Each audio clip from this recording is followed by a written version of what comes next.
అత్తయ్య, మా తమ్ముడు వాళ్ళ ఇంట్లో సత్యనారాయణ వ్రతం పెట్టుకున్నారంట. నన్ను పిలిచినారు, పోయేసి వచ్చేదా. అంత ప్రేమగా పిలిచినప్పుడు నువ్వు ఖచ్చితంగా పోవాలి కదా. థ్యాంక్ యూ అత్తయ్య. శ్వేత, పోతున్నావు కదా, ఎలాను ఇలా ఉత్త చేతులతో పోతావా ఏంటి? ఏమన్నా తీసుకొని పోవాలి కదా. మళ్ళా వంశీ నువ్వేం అడగద్దు. ఇద్దో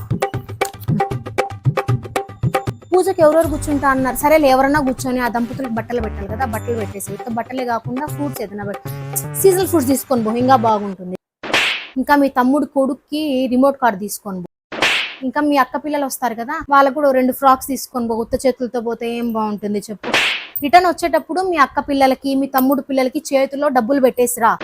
మిగిలిన డబ్బులు నువ్వే పెట్టేసుకో. నువ్వేం నాకు రిటర్న్ ఇవ్వాల్సిన పని లేదు. మిగిలిన డబ్బులు నేనేం పెట్టుకోను అత్తయ్య. మా తమ్ముడు వాళ్ళ ఇంటి దగ్గర ప్లాట్స్ వేస్తున్నారంట. ఈ డబ్బులతో అక్కడ ప్లాట్స్ కొనిపిస్తా. 500 ఇచ్చి 5 కోట్లు ఇచ్చినట్టు ఫీల్ అవుతాను. నేనేమన్నా ఎక్కువ డబ్బులు ఇచ్చినానా? పోతే పోయిందిలే. నా అలాంటి పెద్ద మనసు ఉన్న అత్త ఎక్కడన్నా దొరుకుతుందా?